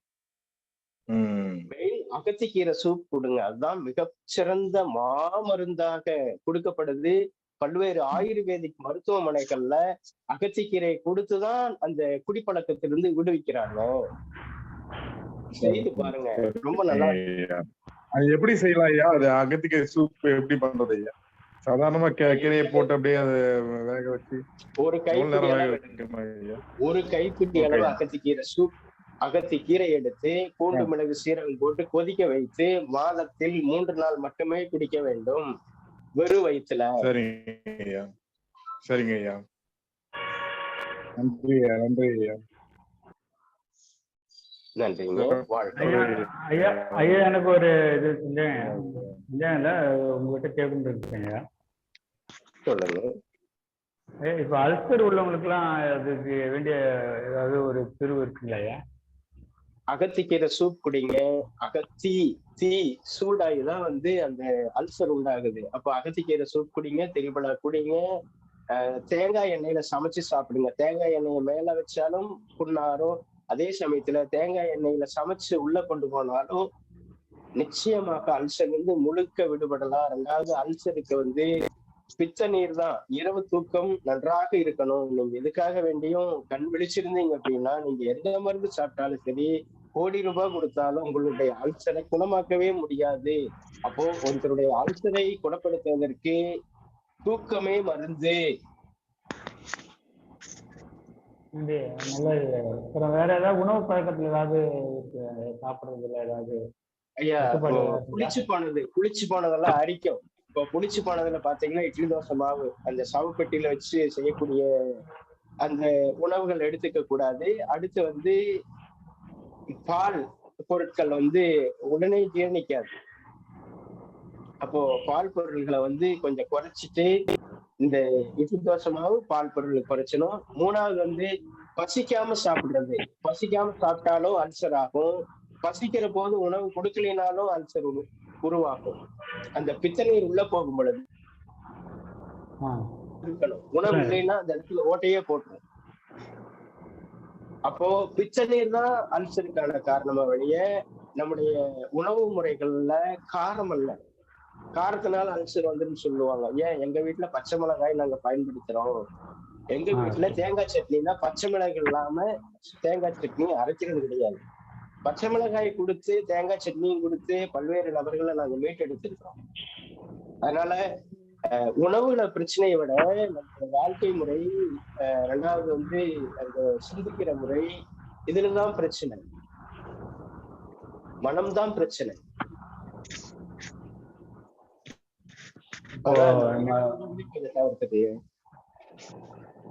அகத்திக்கீரை வந்து அப்ப நம்ம நீங்க சொன்னது போல குடிப்பழக்கத்துக்கு இருக்கிற மாதிரியே இதுக்கும் அதே மாதிரி செஞ்சு சாப்பிடணும், குடிக்கணுங்களா சார்?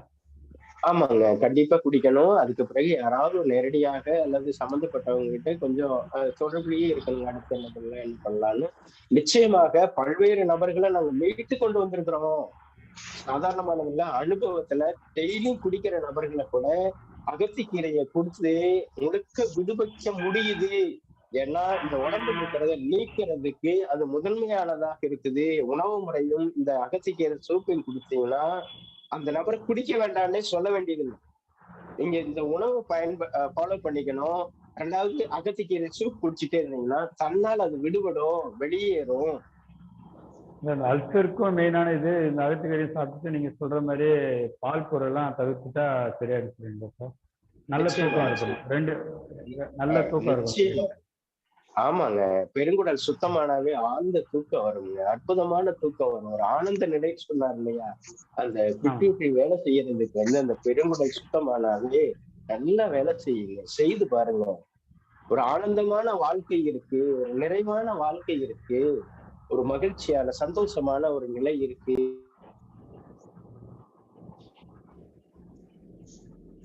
வாழ்க வளமுடன். கண்ணப்பன் சார் வணக்கம்.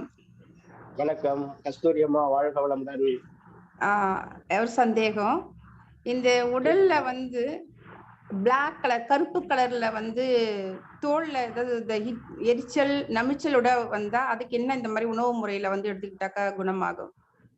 ஏற்கனவே சொன்னோம், பெருங்குடல் தான், தூக்கம் தான். ஓ, தோலை பராமரிக்கிறது வந்து பெருங்குடலே, நுரையீரலே. அப்போ பெருங்குடல் சுத்தமாகணும் அப்படின்னா நல்ல மூச்சு பயிற்சி நல்லா இருக்கணும்.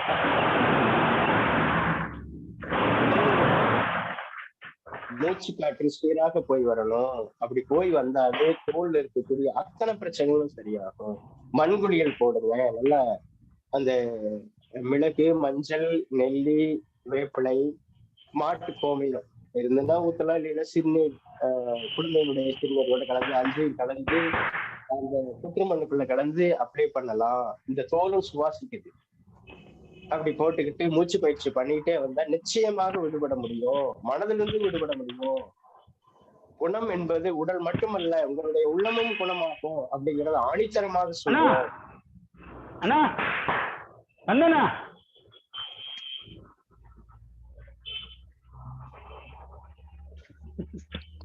பயன்படுத்துங்கம்மா, பயன்பெறுங்கம்மா. வாழ்க்கை வளமுடன். வாழ்க வளமுடன். ஐயா வணக்கம் ஐயா. வணக்கங்கம்மா, வாழ்க்கை வளமுடன். வாதம் குறையறதுக்கு என்ன? ஆமா, வாதம் குறையறதுக்கு என்ன? வாதம்னாவே சித்த மருத்துவத்துல வாத பித்த கபம் சொல்றோம். அப்ப வாதம்னாவே காற்று சம்பந்தப்பட்டது. காற்று சீரலை, கல்லீரல் தான் புடிச்சு வச்சுக்குது, நரம்பு மண்டலத்தை இயக்க மாட்டேங்குது. அந்த கல்லீரலை வந்து கண்ட்ரோல்ல வச்சுக்கிறது, சமநிலையை வச்சுக்கிறது வந்து காற்று சக்தி தான். அப்போ அந்த காற்று ஒழுங்கானாவே உங்களுக்கான அந்த வாதம் குறையும்.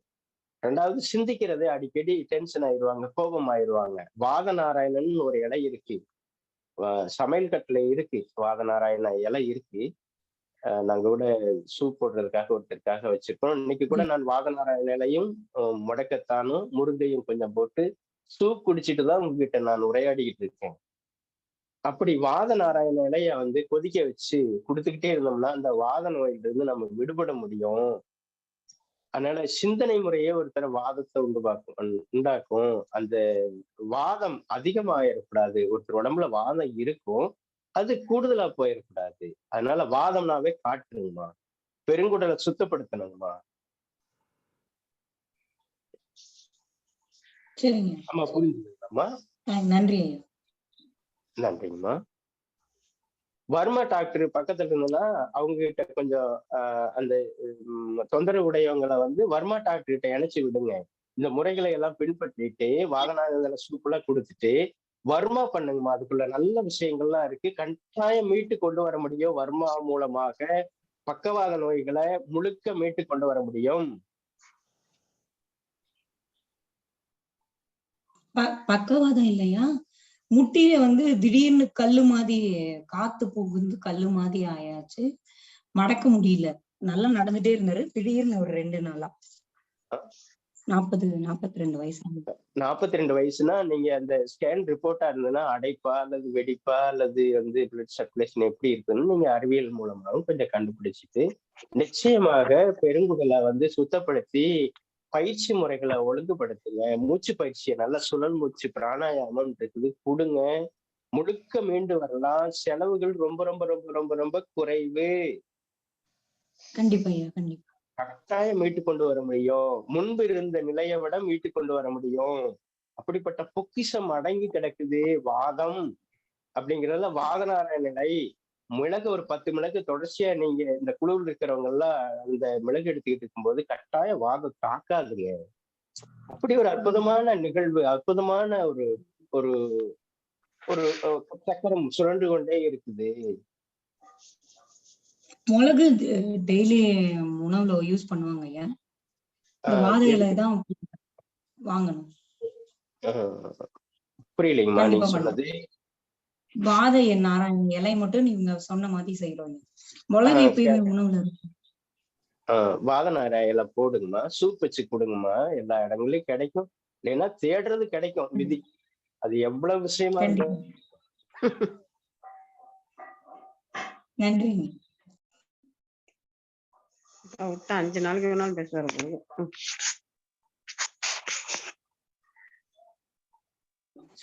நன்றிங்க ஐயா. வாழ்க வையகம், வாழ்க வையகம், வாழ்க வளமுடன். குழுவில் உள்ள அனைவருக்கும் வாழ்க வளமுடன், நலம் பெருக்க வளம் பெருக்க. வாழ்க வளமுடன், வாழ்க நலமுடன், வாழ்க வையகம் ஐயா. வாழ்க வளமுடன்.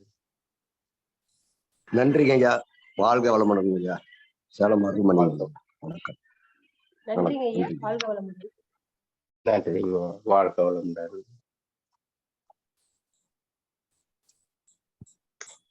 நன்றிங்க ஐயா. வாழ்க வளமுடன். வாழ்க வளமுடன்.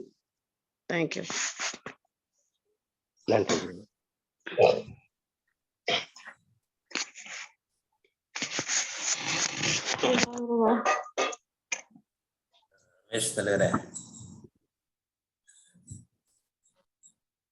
ஐயா வாழ்க வளமுடன்.